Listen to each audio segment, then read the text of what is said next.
नमस्कार दोस्तों, फिर से एक बार आपका स्वागत है हमारे YouTube चैनल मिस्टिकल स्टोरी में। दोस्तों, आज का जो संदर्भ है, जो टॉपिक है, बड़ा ही ज्ञानवर्धक, बड़ा ही मोटिवेशनल है। प्यारे दोस्तों, गिलहरी ने बताया कि ये 3 लोग खून के रिश्ते के साथ भी गद्दारी करते हैं। दोस्तों, हम कहानी शुरू करें इससे पहले अगर आप हमारे चैनल पर पहली बार आए हैं तो चैनल को सब्सक्राइब करें और कमेंट करके बताएं कि आपको कहानी कैसी लगी। बेल आइकन को प्रेस करें जिससे हमारे आने वाले वीडियो का नोटिफिकेशन सबसे पहले आपको मिले और आप उस वीडियो से कुछ नया सीख सकें। चलिए शुरू करते हैं आज की ये कहानी। दोस्तों, प्राचीन समय की बात है। एक जंगल में एक गिलहरी और एक चूहा साथ में रहते थे। दोनों में धीरे धीरे गहरी दोस्ती हो जाती है और दोनों एक दूसरे के सुख दुख में काम आते हैं। जब गिलहरी को कोई दुख या परेशानी होती तो चूहा दौड़ा चला आता और चूहे को कोई परेशानी या दुख होता तो गिलहरी दौड़ी चली आती। मतलब कि दोनों में इतनी गहरी दोस्ती थी कि अगर चूहे को कोई खाना मिल जाता था तो वह अकेले नहीं खाता था और वो गिलहरी के पास आता और गिलहरी के पास खाना रख करके दोनों साथ में खाया करते थे। और अगर गिलहरी को कहीं खाना मिल जाता तो गिलहरी भी वही करती, अपने साथ खाने को लेकर के आती और दोनों मिल करके खाना खाया करते थे। दोनों में ऐसी गहरी दोस्ती थी। गिलहरी बड़ी ही तेज दिमाग और बुद्धिमान थी। वो अक्सर अपने ज्ञान से चूहे का मार्गदर्शन करती थी। एक दिन चूहे ने गिलहरी से कहा, दोस्त, हम कहीं दूर देश के लिए चलते हैं। तुम कोई ऐसी कहानी सुनाती चलो जिससे ज्ञान भी मिले और सफर भी आसानी से कट जाए। तब गिलहरी कहती है, दोस्त, मैं हमेशा की तरह आपको ज्ञान से भरपूर कहानी सुनाती हूं। यह कहानी हमारे लिए एक बहुत अनमोल सीख देकर जाएगी, इसलिए मेरा तुमसे निवेदन है कि इस कहानी को ध्यान से सुनना। दोस्तों, गिलहरी चूहे को वह कहानी सुनाना शुरू करती है और कहती है, बहुत समय पहले की बात है। एक बहुत ही खूबसूरत नगर था। उस नगर में एक चोर अपने परिवार के साथ रहता था। वो चोर छोटी मोटी चोरी करके अपने परिवार का पालन पोषण करता था। दोस्तों, जो चोर था वह चोरी तो करता ही था, लेकिन उसके चुराए हुए धन से उसके परिवार का ठीक से पालन पोषण नहीं हो पाता था। इसलिए चोर हर समय बड़ा चिंतित और दुखी रहता था। एक दिन चोर अपने घर के द्वार पर बैठा हुआ सोच रहा था कि मैं नगर में चोरी करता हूं, लोगों के घरों में डाका डालता हूं, फिर भी मैं दुखी रहता हूं।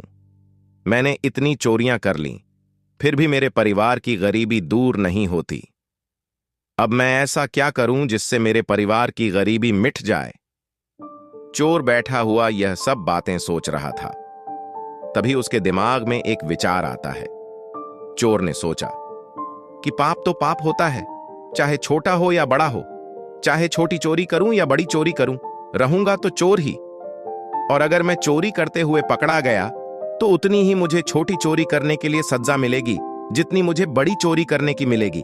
तो फिर क्यों ना मैं बड़ी चोरी करूं। दोस्तों, यह सोचकर उस चोर ने एक योजना बनाई कि आज रात मैं नगर के राजा के यहां खजाना लूटने जाऊंगा। वह नगर के राजा के यहां खजाना लूटने की योजना बनाने में जुट गया। प्यारे दोस्तों, जब रात होती है तो चोर दबे पांव राजमहल में घुस जाता है और वो वहां पर पहुंच जाता है जहां राजा का खजाना रखा हुआ था। वहां पहुंचकर उसने देखा कि खजाने के चारों तरफ कड़ी सुरक्षा है। कई सैनिक खजाने का पहरा दे रहे हैं और उनकी आंखों से छुपकर खजाने तक पहुंचना बड़ा मुश्किल है। इतनी कड़ी सुरक्षा है। इस सुरक्षा को तोड़कर खजाने तक पहुंचना कोई आसान काम नहीं था। अगर किसी सिपाही की नजर चोर पर पड़ी तो फौरन उसे मौत के घाट उतार देगा। उन सिपाहियों को देखकर उस चोर को उनमें अपना काल दिखाई दे रहा था। उन सिपाहियों को देखकर उसे ऐसा लग रहा था जैसे खजाने के चारों तरफ यमराज पहरा दे रहे हैं। वो सोचने लगा, अगर मैंने चोरी करने की कोशिश की तो आज मैं जीवित नहीं बचूंगा। दोस्तों, यह सोचकर चोर ने चोरी का विचार त्याग दिया और उल्टे पांव ही वापस लौटने लगा। अभी कुछ दूर पर ही जा पाया था कि इतने में उसके मन में दूसरा विचार आया। सोचने लगा कि मैं इतनी मेहनत करके इस राजमहल के अंदर तक पहुंचा हूं और खाली हाथ ही अपने घर लौट रहा हूं। खाली हाथ लौटने से तो अच्छा है कि मैं यहां से कुछ ना कुछ तो चुरा लूं। यदि मैं यहां से खाली हाथ घर वापस लौटा तो मेरा इतनी दूर आना बेकार हो जाएगा। प्यारे दोस्तों, यही सोचकर चोर ने अपने कदम राजा के कमरे की तरफ बढ़ा दिए। चोर ने अंदाजा लगाया कि इस समय राजा तो अपनी रानी के साथ में गहरी नींद में सो रहे होंगे। राजा के कमरे में जाऊंगा और राजा के कपड़े पहनूंगा और उन राजसी कपड़ों को पहनकर राजा की वेशभूषा बनाकर आराम से यहां से धन चुराकर इस महल से बाहर निकल जाऊंगा। पहरेदारों को लगेगा कि मैं राजा हूं, इसलिए वह मेरे रास्ते में नहीं आएंगे और मेरा काम आसान हो जाएगा। दोस्तों, ऐसा सोच करके चोर राजा के कमरे के पास पहुंच जाता है और कमरे के बाहर लगे हुए पर्दे को धीरे से हटाकर अंदर देखने की कोशिश करता है। जैसे ही उसने पर्दे को हटाकर अंदर देखा, अंदर का नजारा देखकर वह स्तब्ध रह गया। उसने देखा कि राजा अपने पलंग पर गहरी नींद में सोया हुआ है और उसकी रानी नग्न अवस्था में पलंग के सिरहाने बैठी हुई है। रानी को जागता हुआ देखकर चोर के हाथ पैर फूल जाते हैं और चोर एक तरफ दीवार से चिपक कर खड़ा हो जाता है। रानी के सो जाने का इंतजार करने लगता है। कुछ समय तक तो चोर उस दीवार से चिपककर ऐसे ही खड़ा रहा। उसके बाद जब उसने पर्दा हटाकर फिर से देखा कि रानी सो गई या जाग रही है, क्योंकि चोर इस ताक में था कि रानी सोए तो मैं राजा के वस्त्र चुराकर उन वस्त्रों को पहन लूं और इस महल से बाहर निकल जाऊं। लेकिन चोर ने जब पर्दा हटाकर अंदर देखा तो रानी उसी अवस्था में बैठी हुई अभी भी जाग रही है। तो चोर फिर से अपने उसी स्थान पर जाकर खड़ा हो जाता है जहां पहले खड़ा हुआ था। काफी देर खड़े रहने के बाद चोर ने विचार किया कि ऐसे मैं कब तक खड़ा रह सकता हूं, ऐसे तो मेरी कमर अकड़ जाएगी। यही सोचकर चोर ने निश्चय किया कि शयन कक्ष के बाहर जो कुर्सी पड़ी हुई है, उस कुर्सी पर बैठकर कुछ देर आराम कर लेना चाहिए। चोर जैसे ही उस कुर्सी पर बैठा, वैसे ही कुर्सी टूट गई और चोर जमीन पर गिर पड़ा। चोर के गिरने की आवाज से राजा की नींद तो नहीं खुली, लेकिन जैसे ही चोर के गिरने की आवाज रानी के कानों में पड़ी तो रानी नंगी तलवार लेकर अपने कमरे से बाहर आती है। बाहर एक आदमी को देखकर रानी घबरा जाती है। उसने तुरंत तलवार निकाली और चोर की गर्दन के ऊपर रख दी। बोली, तू कौन है और कैसे यहां आया है? सच बताना, वरना मैं तेरा धड़ से अलग कर दूंगी। दोस्तों, जैसे ही रानी ने चोर की गर्दन पर तलवार रखी तो चोर बहुत डर गया और कांपने लगा और पसीना पसीना हो गया। चोर ने रानी से कहा कि रानी साहिबा, मेरी जान मत लो, मैं गरीब हूं और चोरी करने के उद्देश्य से ही आपके इन महलों में आया हूं। हे महारानी, मैं आपके ही नगर का एक छोटा सा चोर हूं और छोटी मोटी चोरी करके ही अपने परिवार का पालन पोषण करता हूं। आप मुझे मार दोगी तो मेरे बच्चे भूखे मर जाएंगे। रानी साहिबा, मुझे माफ कर दो, कृपया आज मेरी जान बख्श दो और मुझे यहां से जाने दो। रानी जब चोर की इन बातों को सुनती है तो उसे कुछ तरस आ जाता है। फिर कुछ सोच समझकर रानी उस चोर से कहती है कि सुनो, मैं तुम्हें एक शर्त पर छोड़ सकती हूं। तुम्हें मेरा एक काम पूरा करना होगा तो मैं तुम्हारी जान भी बख्श दूंगी और तुम्हें धन दौलत भी दूंगी, लेकिन जाने पहले तुम्हें मेरा यह काम करना होगा। चोर बोला, महारानी, आप जो कहेंगी मैं वही करूंगा। आपकी सभी शर्तें मुझे मंजूर हैं, बस आपको मेरी गर्दन से तलवार हटानी है। आप जो कहोगी उसे मैं करने को तैयार हूं। रानी बोली, यदि तुम जिंदा इस महल से अपने घर जाना चाहते हो तो तुम मेरी बातों को कान लगाकर सुनो। मेरी इच्छा यह है कि इस वक्त मैं काम से पीड़ित हूं। अगर तुम मेरे साथ समागम करो और मुझे संतुष्ट करो तो मैं तुम्हें बहुत पैसा और बेशकीमती चीजें दूंगी और तभी तुम यह से जिंदा बाहर जा पाओगे। और अगर तुमने मेरी बात को नहीं माना तो तुम्हारा सर और मेरी तलवार एक झटके में मैं तुम्हारी गर्दन को धड़ से अलग कर दूंगी। अब सोच लो तुम्हें क्या करना है। दोस्तों, चोर जब रानी के मुंह से इन बातों को सुनता है तो रानी के इन वचनों को सुनकर वो और भी ज्यादा घबरा जाता है और रानी से कहता है कि रानी साहिबा, ये आप क्या कह रही हो? कहां एक मामूली सा चोर और कहां आप इस पूरे साम्राज्य की महारानी? मैं भला आपके बारे में ऐसा सोच भी कैसे सकता हूं? ये तो मेरे लिए सोचना भी पाप है। मेरी इतनी औकात नहीं जो मैं आपके साथ में ऐसा करने की सोचूं। रानी ने कहा, देखो, मुझे मत समझाओ कि क्या सही और क्या गलत है। मैं कुछ नहीं सुनना चाहती। वास्तव में तुम्हें जान प्यारी है तो मैं जैसा कहती हो तुम वैसा करो, वरना मरने के लिए तैयार हो जाओ। दोस्तों, रानी का ऐसा प्रस्ताव सुनकर चोर की जान हलक में अटक गई। वो सोचने लगा कि आज तो मैं बड़ी मुसीबत में फंस गया हूं। मैंने रानी की बात नहीं मानी तो वो मुझे मार देगी, और अगर मैंने रानी की बात मान भी ली और अगर राजा को पता चला तो राजा मुझे मौत के घाट उतार देगा। दोस्तों, चोर बड़ी दुविधा में फंस गया। चोर सोचने लगा, अब मुझे क्या करना चाहिए, कैसे मैं इस मुसीबत से बाहर निकलूं। काफी देर सोच विचार करने के बाद जब उसको राहत नजर आई तो उसने रानी के साथ समागम करने की बात को स्वीकार कर लिया और रानी से हाथ जोड़कर बोला कि रानी साहिबा, मैं आपके साथ समागम के लिए सहमत हूं, लेकिन उससे पहले मैं आपसे 5 मिनट की मोहल्लत चाहता हूं। मुझे बहुत जोरों की लघुशंका लगी है। पहले आप मुझे लघुशंका से निवृत्त हो जाने दो, उसके बाद आप जैसा कहेंगी मैं वैसा करूंगा। चोर की इन बातों को सुनकर रानी ने चोर की गर्दन से तलवार हटाई और उसी तलवार से पेशाब खाने का इशारा करते हुए बोली कि देखो, सामने ही पेशाब घर है, तुम जल्दी से लघुशंका से निवृत्त होकर आओ, मैं तुम्हारा यहां खड़ी इंतजार कर रही हूं। रानी की सहमति मिलते ही चोर पेशाब खाने की तरफ चला गया। रानी वहीं पर खड़ी होकर उसके लौटने की प्रतीक्षा करने लगती है। दोस्तों, जब चोर पेशाब खाने के अंदर पहुंचा तो चोर ने देखा कि पेशाब खाने में झरोखा बना हुआ है। उसने अपना दिमाग लगाया, अंधेरे का फायदा उठाया और रानी की नजर से बचकर वह वहां से भाग निकला। भागते भागते जब वह द्वार पर पहुंचा तो द्वार पर पहरा दे रहे एक सैनिक ने उसे पकड़ लिया और पकड़कर उसे पूछताछ करने लगा। चोर तो पहले से ही डरा हुआ था। उसने सैनिक को सारा हाल, सारी घटनाक्रम बता दिया कि वह एक चोर है और चोरी करने के इरादे से महलों में आया है, और साथ ही उसने यह भी बता दिया कि रानी की नजर मुझ पर पड़ गई है और अब वह मेरे साथ में समागम करना चाहती है। किसी तरह मैं रानी को चकमा देकर अपने घर लौट रहा था। इतने में आपने मुझे पकड़ लिया। सैनिक को उसने सारी बात सच सच बता दी और बोला, अब आप मुझे मेरे घर जाने दो।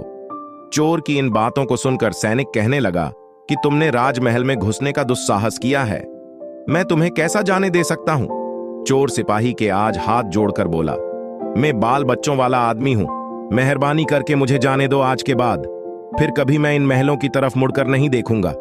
सैनिक ने कहा, ठीक है, तुम इतनी मिन्नतें कर रहे हो तो मैं तुम्हें एक मौका दे सकता हूं, लेकिन मेरी एक शर्त है।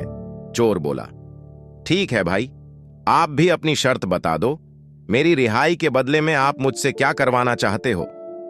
तो सिपाही बोला, सुनो भाई, अगर तुम यह से जाना चाहते हो तो तुम्हें एक बार फिर से रानी के पास जाना होगा और रानी से कहना होगा कि मैं तुम्हारे साथ समागम के लिए तैयार हूं, लेकिन उससे पहले तुम्हें राजा को अपने हाथों से मरना होगा।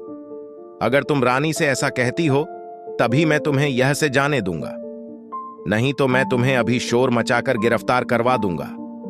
प्यारे दोस्तों, पहरेदार की इन बातों को सुनकर चोर और दुविधा में फंस जाता है। चोर सोचने लगा कि वैसे तो मेरी जान बच भी सकती थी, लेकिन अब नहीं बचेगी। चोर सोचने लगा कि यदि रानी से मैंने यह बात कही तो रानी मेरा सर धड़ से अलग कर देगी। अब तो चोर को चारों तरफ मौत दिखाई दे रही थी। चोर सोचने लगा कि वह ऐसी कौन सी मनहूस घड़ी थी जो मेरे मन में राजमहल में चोरी करने का विचार आया। मैं यहां नहीं आता तो ही अच्छा था। पहरेदार जोर देकर कहने लगा, जल्दी बताओ, क्या सोचा है तुमने? रानी के पास जाते हो या फिर मैं शोर मचाऊं? चोर बोला, भाई तुम शोर मत मचाओ, मैं अभी रानी के पास जाता हूं और तुमने मुझसे जो बात कही है उसे मैं रानी से जाकर कहता हूं। दोस्तों, इस तरह वह चोर मजबूर होकर रानी के पास जाता है और रानी के सामने वही बात रख देता है जो सैनिक ने बताई थी कि रानी साहिबा, मुझे आपके साथ में संबंध बनाने में कोई ऐतराज नहीं, लेकिन मुझे इस बात का डर है कि अगर किसी तरह महाराज की नींद खुल गई और उन्होंने हमें देख लिया तो हम दोनों जिंदा नहीं बचेंगे। अगर तुम मेरे साथ संबंध बना चाहती हो तो तुम्हें उसे पहले राजा को मरना होगा। अगर तुम मेरी इस बात को मानती हो तो मुझे तुम्हारे साथ सोने में कोई परेशानी नहीं है, और अगर आपको मेरी बात मंजूर नहीं है तो मैं राजा के हाथों से मरने की बजाय आपके हाथों से मरना पसंद करूंगा। चाहो तो आप मुझे मार सकती हो। दोस्तों, कामाग्नि में अंधी रानी चोर की बातों को सुनकर कहती है कि बस इतनी सी बात रुको, मैं अभी राजा को मार देती हूं। इतना कहते ही रानी कमरे में जाकर एक ही वार से राजा का सार धड़ से अलग कर देती है। दोस्तों, राजा के खून से पूरा कमरा भर गया और रानी भी खून से भीग गई। राजा की मौत के बाद रानी ने जब वो देखा तो उसकी काम वासना का भूत उतार गया और बेहोश होकर गिर पड़ी। चोर भी चुपचाप वहां से फरार हो गया। इधर जब अगला दिन हुआ, अगले दिन की सुबह जब नजरों ने देखा कि राजा के कमरे में राजा की सिर कटी लाश पड़ी है, राजा के शव के पास उनकी रानी बेहोश पड़ी है। इस नजारे को देखकर राजा के महल में शोर मच गया कि कोई राजा साहब को मार गया है। मगर राजा साहब को मारने वाला कौन था, इस बात का किसी को कुछ पता नहीं चल पाया। लोग बड़े अचंभे में थे कि इतना कड़ा पहरा होने के बाद भी भला राजा साहब को कौन मार गया। इधर रानी जोर जोर से रो रही थी, उसका भी बुरा हाल था। सिपाहियों ने काफी तलाश किया, लेकिन किसी को यह पता नहीं चला कि राजा साहब को किसने मारा है। दोस्तों, इस राज को पूरे महल में बस एक सिपाही जानता था, जो कल रात उस चोर से मिला था। उसे पक्का यकीन था कि रानी और चोर दोनों में से किसी एक ने ही राजा को मारा है। परंतु उसने इस बात की चर्चा किसी से नहीं की, क्योंकि उसे ऐसा लगता था कि मैंने यदि किसी को इस बारे में बताया तो कोई भी मेरी बातों पर यकीन नहीं करेगा, उल्टा मुझे ही दोषी ठहराया जाएगा। यही सोचकर उसने अपना मुंह बंद रखा। और दूसरी वजह यह भी थी कि जब सभी लोग राजा के अंतिम संस्कार की तैयारियां कर रहे थे, उसी समय रानी ने घोषणा कर दी थी कि वह अपने पति के साथ सती होना चाहती है। जब लोगों ने सुना कि रानी अपने पति के साथ सती होना चाहती है, तो इस घोषणा से तो उनके भी मुंह बंद हो गए, जो दबी जुबान रानी पर संदेह जता रहे थे। क्योंकि रानी अगर राजा साहब की हत्या करती तो फिर वह राजा साहब के साथ सती क्यों होती। दोस्तों, जब राजा के अंतिम संस्कार की तैयारियां पूरी हो गईं, तो राजा के मृत शरीर को शमशान घाट ले जाया गया और शमशान घाट ले जाकर राजा के लिए चिता चुनी गई। रानी भी अपने पति के साथ चिता पर जाकर बैठ गई। सब नगरवासी बारी बारी से चिता पर लकड़ियां लगाते जा रहे थे और राजा रानी को प्रणाम करते हुए आगे बढ़ते जा रहे थे। सभी लोगों की जुबान पर एक ही बात थी कि रानी अपने पति से बहुत प्यार करती है, इसलिए सती होने जा रही है। दोस्तों, जब उस सिपाही की बारी आई जो इस राज को जनता था, उसने धीरे से रानी के कान में कहा, महारानी, आप तो सती हो जाओगी, फिर मेरी जिज्ञासा का समाधान कौन करेगा? रानी ने कहा, कैसी जिज्ञासा? तो सैनिक बोला कि रानी साहिबा, जाते जाते मुझे तुम इतना तो बता दो कि राजा साहब को किसने मारा है, वो चोर जो कल तुम्हारे महल में आया था या फिर आपने? दोस्तों, सैनिक के मुंह से जब रानी ने इन शब्दों को सुना तो रानी एकदम से चौंक पड़ी। वह समझ गई, इसका मतलब इस भेद को यह सैनिक जानता है। रानी ने कहा कि सुनो सैनिक, राजा को न तो मैंने मारा है और न उस चोर ने मारा है। अगर तुम्हें यह जानना है कि राजा को किसने मारा है, तो तुम्हें नगर की उत्तर दिशा में जो जंगल है, उस जंगल में जाना होगा। वहां एक बुढ़िया अपनी कुटिया बनाकर रहती है। वह बुढ़िया तुम्हें यह बता सकती है कि राजा को किसने मारा है। दोस्तों, रानी का उत्तर सुनकर उस सैनिक की जिज्ञासा और बढ़ गई। वह जल्द से जल्द इस रहस्य को जानना चाहता था। वो सैनिक अगले दिन जंगल को चल देता है। जब वो सैनिक जंगल के नजदीक गया तो उसे कुटिया दिखाई दी जिसमें वह बुढ़िया रहती थी। सैनिक उस बुढ़िया के पैर पकड़कर बोला कि माँ जी, मैं एक रहस्य जानने के लिए आपके पास आया हूं। मैं यह जानना चाहता हूं कि राजा साहब को किसने मारा है। दोस्तों, सैनिक की इन बातों को सुनकर वह बुढ़िया बोली, बेटा, अगर तुझे यह रहस्य जानना है कि राजा साहब को किसने मारा है, तो उसके लिए तुझे एक काम करना होगा। बेटा, मेरी कुटिया के सामने एक बकरा बंधा हुआ है। तुझे यह जानना है तो तुझे अपनी तलवार से एक ही बार में उस बकरे की गर्दन को काटना होगा।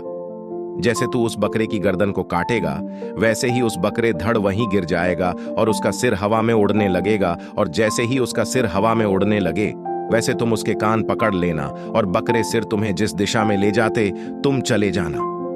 उस जगह पहुंचकर तुम्हें तुम्हारे सवाल का जवाब मिल जाएगा। बुढ़िया की बात सुनकर सैनिक फौरन बाहर जाता है और देखता है कि बाहर एक बकरा बंधा हुआ है। बकरे को देखकर सैनिक तुरंत अपनी तलवार निकालता है और एक ही वार में बकरे का सिर धड़ से अलग कर देता है। बकरे का सिर कटते ही वह सर हवा में उड़ने लग जाता है। सैनिक ने झट से उसके कान पकड़ लिए। बकरे के सिर के साथ सैनिक भी हवा में उड़ने लग जाता है। काफी देर के बाद वो सिर सैनिक को लेकर एक भयानक जंगल में जाता है, जहां पर एक बड़ी सी गुफा बनी हुई थी। उस गुफा के द्वार पर जाकर बकरे का सिर नीचे उतर जाता है। सैनिक सोचने लगा कि इस जंगल में मुझे कोई मनुष्य दिखाई नहीं दे रहा है। फिर मेरे सवालों का जवाब कौन देगा? कौन इस रहस्य से पर्दा उठाएगा कि राजा को किसने मारा है? जिस गुफा के सामने खड़ा हुआ वह सैनिक यह सोच रहा था। वो एक राक्षस की गुफा थी, जिसमें राक्षस अपनी बेटी के साथ में रहता था। जिस समय वो सैनिक गुफा के सामने पहुंचा, उस समय शाम हो चुकी थी और उस समय राक्षस अपनी बेटी को गुफा में अकेला छोड़कर भोजन की तलाश में गुफा से बाहर बहुत दूर जा चुका था। इधर जब राक्षस कन्या को किसी मनुष्य की गंध महसूस होती है तो वो अपनी गुफा से निकलकर बाहर आती है, और जब उसने सैनिक को देखा तो वो एक हठे-कठे नौजवान को देखकर वो बड़ी प्रसन्न हुई। उसने देखा कि उसके गुफा के द्वार पर एक नौजवान खड़ा है। सैनिक को देखकर उसने सोचा, अगर मैंने उसे मारकर खा लिया तो मेरे एक समय की भूख मिट जाएगी, और अगर मैंने इसे जिंदा रखा तो ये नौजवान मेरे बहुत काम आएगा। मैं इसे खिलौना बनाकर अपने पास रखूंगी, ये मेरा मन बहलाएगा। दोस्तों, ये सोचते ही राक्षस कन्या ने तुरंत एक सुंदर सी लड़की का रूप बनाया और उस सैनिक के सामने जाकर खड़ी हो गई। जैसे ही सैनिक की नजर उस राक्षस कन्या पर पड़ती है तो अपने सम्मुख इतनी सुंदर सी स्त्री को देखकर वो उस राक्षसी कन्या पर मोहित हो जाता है, क्योंकि आज तक उसने अपने जीवन में इतनी सुंदर स्त्री को नहीं देखा था। इधर वो राक्षस कन्या तो सैनिक पर पहले से ही मोहित थी। जब उसने देख लिया कि नौजवान भी मेरी सुंदरता पर मोहित हो गया है तो उसने सैनिक को अपने साथ चलने का आग्रह किया, जिससे सैनिक ने भी सहर्ष स्वीकार कर लिया, और इस तरह से वो सैनिक उस राक्षसी के साथ उस गुफा में चला जाता है। सैनिक अपने सवाल के जवाब के लिए इतनी दूर भयानक जंगल में आया था, जिसका एकमात्र उद्देश्य राजा की मौत के रहस्य को जानना था। वो सैनिक अपना उद्देश्य तो भूल गया और उस राक्षस कन्या के साथ रमण करने लगा। दोस्तों, इधर जब राक्षस के आने का समय होता है तो राक्षस कन्या को नौजवान के प्राणों की चिंता होती है।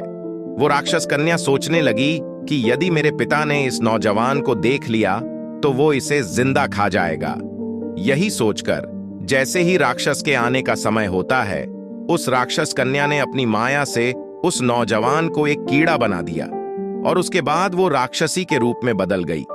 इधर जब राक्षस अपनी गुफा में लौटकर वापस आता है तो उसने अपनी लड़की से पूछा कि बेटी, क्या बात है?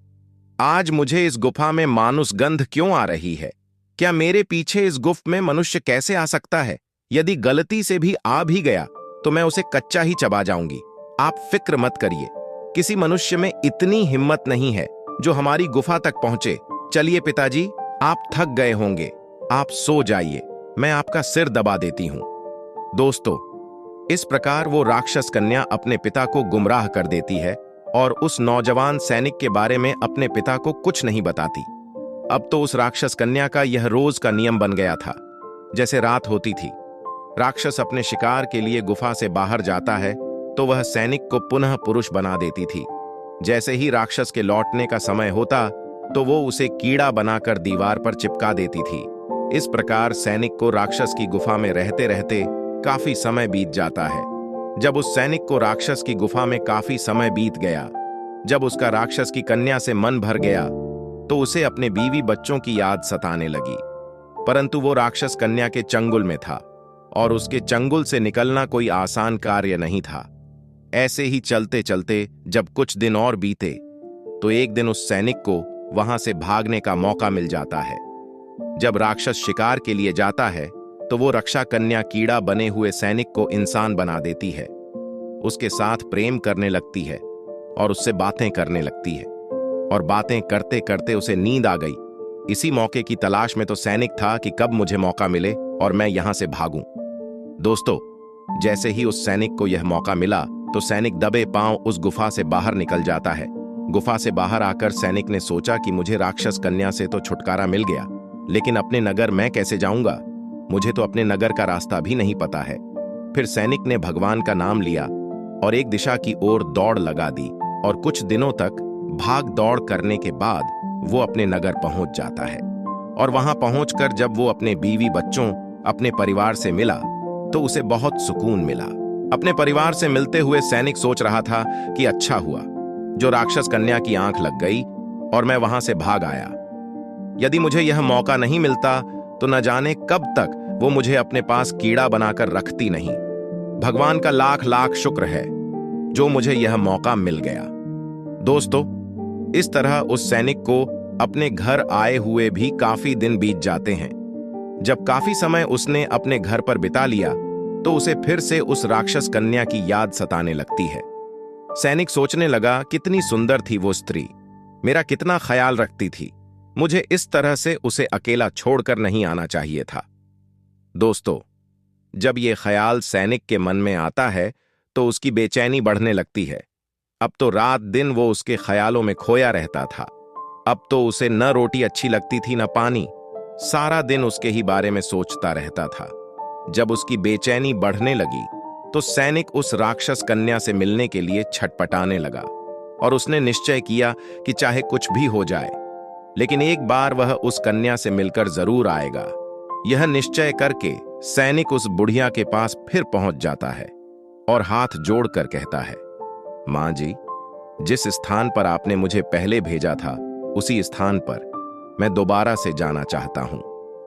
बुढ़िया ने जब सैनिक को देखा तो बुढ़िया सैनिक को देखकर पहचान गई कि यह तो वही सैनिक है जो कुछ दिन पहले मेरे पास राजा के हत्यारे का पता लगाने के लिए आया था। बुढ़िया बोली, बेटा, जिस काम के लिए मैंने तुम्हें उस जंगल में भेजा था, क्या तुम्हारा वो काम पूरा हुआ कि नहीं? सैनिक बोला, मां जी, छोड़े उन बातों को, मुझे उन बातों से क्या लेना देना कि राजा को किसने मारा। मैं तो उससे भी ज्यादा जरूर काम के लिए आपके पास आया हूं। मां जी, बस एक बार आप मुझ पर कृपा कर दो और मुझे उस स्थान पर पहुंचा दो। बस मैं एक बार उस स्थान पर जाना चाहता हूं। दोस्तों, अब तो सैनिक उस बात को भूल चुका था कि मैं पहली बार इस बुढ़िया के पास में क्यों आया था। अब तो सैनिक को केवल उस राक्षस कन्या से मिलना था। उसके अंदर उस कन्या से मिलने के लिए बेचैनी बढ़ती जा रही थी। वो बार बार उस बूढ़ी औरत से मिन्नतें कर रहा था कि मुझे उस जगह पहुंचा दो। सैनिक को देखकर बुढ़िया समझ गई कि ये सैनिक काम वासना के वशीभूत है।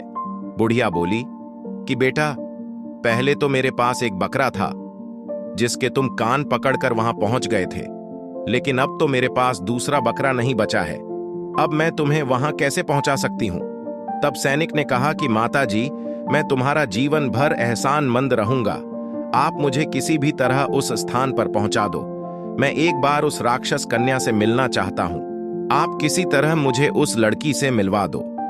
सैनिक की इन बातों को सुनकर बुढ़िया बोली, ठीक है, यदि तुम नहीं मानते हो तो मेरे पास एक दूसरा उपाय है जिससे तुम जल्दी ही उस लड़की के पास पहुंच सकते हो। जब सैनिक ने पूछा क्या उपाय है, तो बुढ़िया कहने लगी कि बेटा, तुम उस लड़की से मिलना चाहते तो तुम्हें अपने बड़े बेटे को मेरे पास लाना होगा। सैनिक ने कहा, यह कौन सी बड़ी बात है, मैं अभी अपने बेटे को लेकर आता हूं। दोस्तों, सैनिक अपने घर पहुंचा और अपने बड़े बेटे को लेकर बुढ़िया के पास आया तो बुढ़िया से कहने लगा, माता जी, मैं अपने बेटे को अपने साथ ले आया हूं, बताइए मुझे क्या करना है। बुढ़िया बोली, बेटा, तुम्हें ज्यादा कुछ नहीं करना है। जिस प्रकार तुमने उस बकरे का सिर काटा था उसी प्रकार तुम्हें अपने बेटे की गर्दन काटनी है। जिस तरह तुम बकरे के कान पकड़कर उस स्थान पर पहुंचे थे उसी तरह तुम्हारे बेटे का सर भी तुम्हें उस स्थान पर पहुंचा देगा। दोस्तों, काम के वशीभूत सैनिक लड़की से मिलने के लिए अपने बेटे का सिर काटने के लिए तैयार हो जाता है। जैसे ही सैनिक अपने बेटे का सर काटने के लिए तलवार उठाता है, वैसे ही बुढ़िया उस सैनिक का हाथ पकड़ लेती है और कहती है, ठहरो नौजवान, यही तुम्हारे प्रश्न का जवाब है। तुम मेरे पास उस दिन एक सवाल लेकर आए थे कि राजा को किसने मारा है। तो सुनो, राजा को न तो चोर ने मारा था और न ही रानी ने मारा था। राजा को तो सिर्फ काम वासना ने मारा था। जिस तरह आज तुम काम वासना में अंधे होकर अपने ही बेटे को मारने के लिए तैयार हो गए, कुछ इसी काम वासना के वशीभूत होकर मनुष्य अंधा हो जाता है और वह इतना घृणित कार्य कर देता है जिसकी कोई कल्पना भी नहीं कर सकता। वासना का अंधा रिश्ते को तार तार कर देता है। कब किसकी जान ले ले कोई नहीं जानता, इसलिए कोई कितना भी सगा हो, वासना के अंधे का कभी विश्वास नहीं करना चाहिए।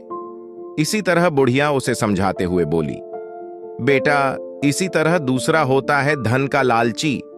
हो इंसान धन का लालची होता है, उसके लिए भी कोई चीज मायने नहीं रखती। ऐसे लोग थोड़े से धन के लालच में सभी सीमाएं लांघ जाते हैं। धन के लालची व्यक्ति का भी कभी विश्वास नहीं करना चाहिए। बेटा, अब मैं तुम्हें तीसरे व्यक्ति के बारे में बताती हूं, जिसके ऊपर भी कभी भूल कर भी विश्वास नहीं करना चाहिए। बेटा, तीसरा है क्रोधी इंसान। जिन व्यक्तियों का स्वभाव क्रोधी किस्म का होता है, ऐसे लोग भी विश्वास के काबिल नहीं होते। क्रोधी मनुष्य क्रोध में अंधा होकर वो सब कुछ कर डालता है, जिसका अंजाम पछताने के अलावा कुछ नहीं होता है। क्रोधी मनुष्य की बुद्धि सुन्न हो जाती है। क्रोधी मनुष्य को अपना पराया कुछ नहीं दिखाई देता। क्रोधी मनुष्य से सदा सावधान रहना चाहिए। तो पुत्र, ये थे वो 3 लोग जिनसे हमेशा बच के रहना चाहिए। ये लोग किसी भी हद तक जा सकते हैं। ये 3 लोग अपने खून के साथ भी गद्दारी कर सकते हैं।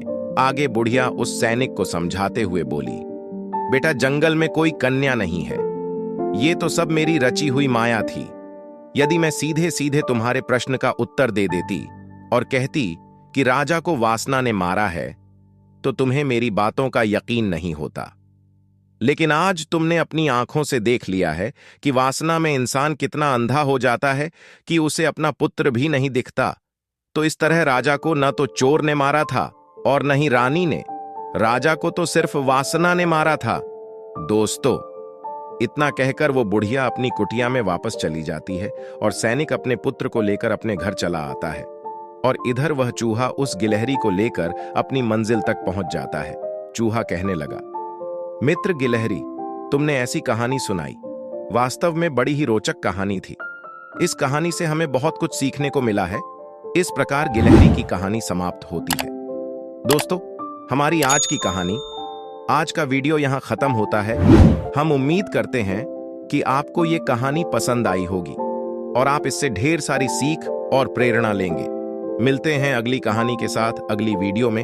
तब तक के लिए नमस्कार, धन्यवाद।